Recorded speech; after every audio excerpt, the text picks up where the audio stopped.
Are you ready to get the hydrofacial glow? Loved in 87 countries across the world. It's not a facial, it's a hydrofacial. Now available across the UK. Visit hydrofacial.co.uk to find your nearest location. Ladies, afternoon delight. Here we are again, and we're talking dreams and nightmares. You are the stuff of both for me. Oh.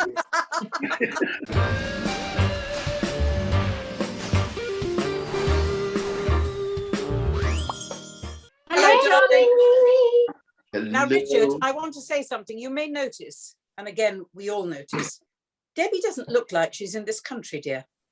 She is wearing a T-shirt. Yes. And drinking a backdrop. Something. We're very suspicious, Richard, that she's wafted off somewhere. Well, you know what, you've always had the look of some sort of gangster's mole. No vapid blonde, don't you? I'm sure you've hooked up with some Costa Con, love, haven't you? True. Thank you. Thank you, That's Cheryl. right. You know exactly where I am, babe, don't you? Oh, I can believe it. That's yeah. right. Oh, well, I'm very much in this country. Yeah, rugged up, Frozen. chunky knit. Yeah, chunky knit. Ladies, afternoon delight. Here we are again, and we're talking dreams and nightmares. You are the stuff of both for me. Oh. No, I was fascinated when you suggested that maybe we talk about dreams, because I do dream vividly, and I dream almost nightly. And I do. I wake up and I'm still living in squalor, despite the dream of the lottery win. But I always dream in colour, and I have this recurring dream which is a little unsettling, and it's obviously sort of tapping into some deep anxiety, because I always tend to get it towards the beginning of the week before going back to school, as it were. And I dream, and I can feel it in my mouth. I dream that my mouth is completely packed with chewing gum. And you know when you get your teeth at the dentist, when they mold your teeth, and you think when they take the mold off, you think, oh my goodness me, if he pulls any harder, you know, these they'll take my teeth They're out. going to come out, yeah. And it's that I'm pulling at this gum, and I can feel it coming away from my teeth, clawing and clawing and clawing at my mouth. And I have that dream all the time. Have that dream. Oh, weird. So I guess because you talk for a living, as we all do, some more than others, that it must be to do with that. Like, I'd be completely neutered if I did have a mouthful of gum and I was trying to broadcast on air, or be it with you guys. I get the interesting all the time. I mean, you know, just like I'm backstage and I'm going to go on stage and I have no idea what I'm going to say, or what show I'm in, or what I'm doing. Yeah. Absolutely, me too. That's terrible. It's terrible. It's really frightening, and you just think, oh my God, what's going to happen now? I know. That's happened to me in real life. Occasionally, I am told I'm going on in my dreams to do the Rosadage. Darling, I haven't been in point shoes for 100 years. And the idea, and I think, how can I go and do the Rosadage? I'm whatever age I am. And it's the same thing. And it's just so terrifying, whether it's that or a show. Exactly. Ooh. What about you, Sherry? Well, how long have we got? Short version. The thing is, I had this dream that I think it was when I was pregnant, actually, and I'd go to sleep and I'd have this. I love mashed potato and gravy. See, that's my biggest, onion gravy. So I had started to have this dream as soon as I went to sleep, that I was running down the street and this great big mound of mashed potato was chasing me, and it was covered in onion gravy, and it was terrifying. And I used to hide behind things, and it would go by, and then it would turn around and see me, and then it would chase me the other way, dripping in gravy. And it went on, and every night I went to sleep, and it was terrifying. And I still eat it now, but when my baby came out, the dream stopped. So it must have been something to do with the pregnancy. And it was terrifying. All this mashed potato. Sounds like that noise every time I ran into a shop or got in my car, it would be behind me. and I'd have to get out the car and run away, and it would go. Mom, mom, mom, mom. Well, this is why go on, darling. Go on. That's not how I've had to live. Oh, So- goodness. Look, Poor darling. Sherry, you are living proof. This show doesn't need to be legal for compliance reasons, but I think a shrink attending every session might need to do a deep dive into each and every one of us. Might It's actually be a good thing to do. Darling, I'm not exactly like you, Richard. I dream so vividly. And it's like last week, I've been watching this, I mean, I can't say it's the best television series I've ever seen, called Resident Alien. And the alien comes to Earth and he's like a giant lizard covered in scales. And then he turns into a human being. So I dreamt. Know him. Be out with him. You probably married him, Sherry, I should think. Okay, I think we all have. Anyway, enough said. So I dreamt that I was at a wedding, but it was all giant lizards at this wedding. And I was the only human at the wedding. This was recently. And I thought, I looked down at my hands and they were like kittens' paws, like furry kittens' paws. And I think you're right, Richard. I think we need a shrink. Yeah. To attend. We need to be put into a home. No. I don't think we need a shrink. A dear friend of mine, Grace to my will, if you like, when we lived together, like Will and Grace, back in the late 90s. I had lunch with her on Friday, actually. Great catch up. Short version, like I'm always saying to you guys. Anyway, crashing on. She would always have this dream where her fingers were snooker balls. Now think about you think about snooker balls and that clack, you know, when they're together. Yeah. And apparently, when you dream like that, it is a sign that you're in some way, shape, or form you're neutered, because obviously she couldn't pick anything up in the dream. Those sort of things. When you dream, like obviously, Dee, you were dreaming about a TV show, and I dream, and more often than not, there are famous people cropping up in the dream. But you could argue, well, that's just because, you know, in my sleeping work, I actually do interview, you know, these people. So, or you've been scrolling through the Instagram at night, which of course we know is not good for us. Cut down on your screen time. Don't watch devices before you go to bed. So I can understand why those would pop up. But when I get dreams like that, like random dreams, like the other day, I mean, honestly, sometimes listening to other people's dreams is like listening to someone else's horoscope or workout dream, isn't it? Yeah. No one's bothered. But bear with me. I had this recurring dream, and the number 71 kept cropping up, and I couldn't work out why 71. Although I'm looking at you now, Sherry, possibly that's why. No. I'm just about to say that. Of course you were. You and I, ever the double act. So 71 kept cropping up, and I thought, well, that's really random. It's not my house number, so don't get any ideas, Dee. I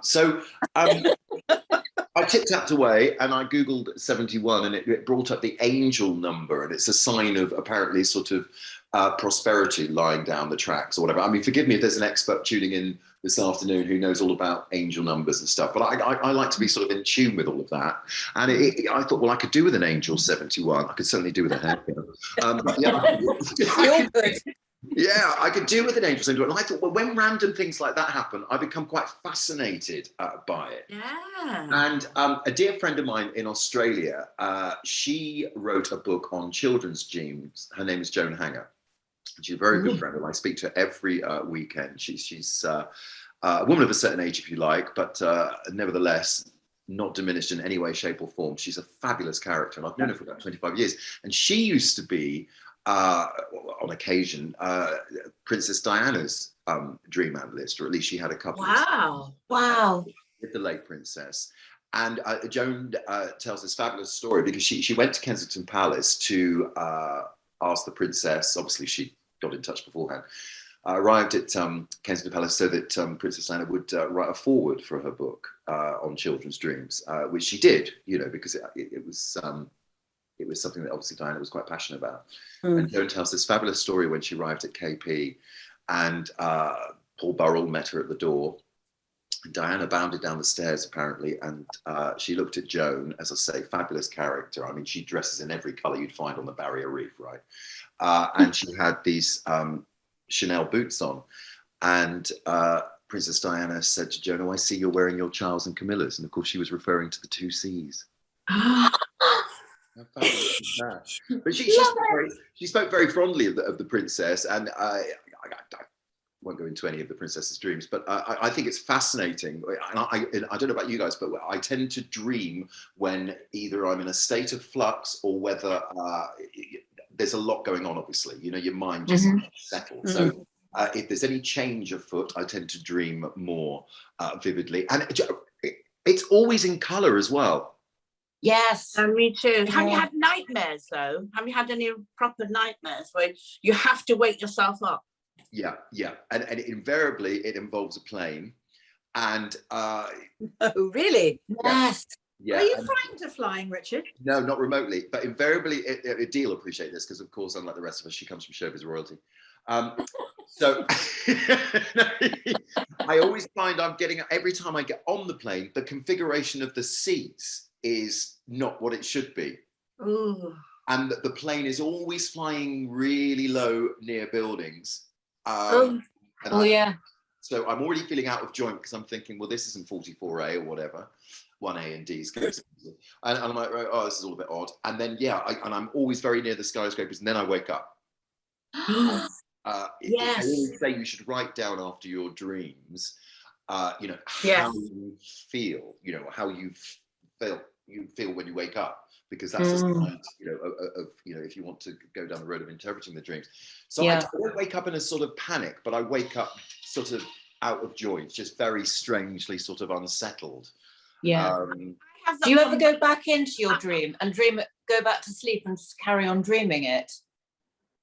Oh no! Do you know, what, in my gig, Dee, honestly, if I went back to sleep, that'd be the worst nightmare. It'd be the worst nightmare anyway, because I've often woken up and wished I could carry on my dream. Yeah. Oh, that's when you have a romantic dream, though.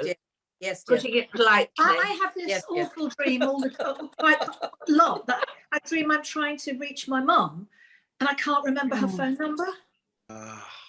And it drives me, and I go, I've got to talk to her. I've got to speak to her. What is her number? And I can't remember it, and I can't ring her. And it's like I'm trying to connect with her, I suppose, on a different plane. But she's, she's in heaven. And I keep thinking I need to call her, but she's alive in my dream. And I can't find her. My earliest memory as a little girl of a nightmare is losing my mum and my sister. I see them running ahead of me on the beach, and I can't reach them. I was so scared, and that's the first nightmare I remember. And it's very common, isn't it? Not being able to reach people you love is a very common nightmare early on. And a common occurrence for you, Harriet, that people flee in terror when they see you. Richard, I'm hearing a whining sound, darling. I'm so sorry. I'm hearing a winding down sign. Yeah. I have it on boats. You know what you have on planes? I have it on boats. And I'm inside the boat, and there's windows and portholes, and I can see the water rising up the windows. But I'm dry inside, and my thing is, that water is going to come inside here any minute now.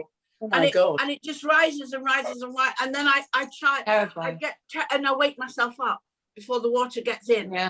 Can I ask a question to everyone? Have any of our dreams come true? Well, you have to all of them. Look at us doing this wonderful show. Absolutely. Me doing a show with Richard is a dream. On the subject of sort of romantic, not necessarily saucy, but on the subject of romantic dreams, there have been a couple of times where I've dreamt of colleagues over the years, and obviously you sort of forget it, and then you go into work the next day and you can't help.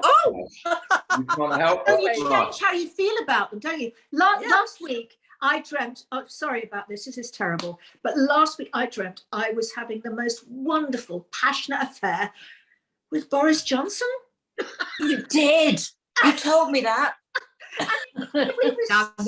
You need to see a therapist so fast. I can't even. I was going to say that's either a good dream or not. And he was he kept taking me with him to, for all the, next to him at Parliament, for question time, and everyone was going, shouting at me, and he was saying, don't let them, Debbie, you're fine, you're here and you're mine. And I was going, as long as you love me, I don't care. Boris Johnson? Boris Johnson, with no shoulders. Anybody else? But you know what? We met Boris, Debbie and I met Boris, and you know what? The first thing Debbie said to him was, you're much more handsome in real life, didn't you? Don't tell everybody. He went, I know. You went, I know. Yes. Oh, yeah. That's made me feel quite ill. I don't know. It was a long time ago. It was before he was Prime Minister, anyway. It was, No yeah. excuse. No Before he was excuse. the king. Oh, No excuse. gosh. That's what my mother. That's actually what my mother said when she met Alfred Hitchcock in the lift. She said to him, "You're much better looking in real life than you are on television." to which he said to her, "That's what my mother always tells me," and walked off. Brilliant. People say that to you, don't they, Richard? Oh, All the time. I think the phrase you're searching for, Jerry, is a face that only a mother could love. Oh. The face that only a mother could slap. Yes, exactly. And on that bombshell, ladies, sweet dreams. Love you loads. Love you. Love Love you, you, darling. darling. Bless you. See you soon, darling. See you soon, Very Angel. Mwah. Bye.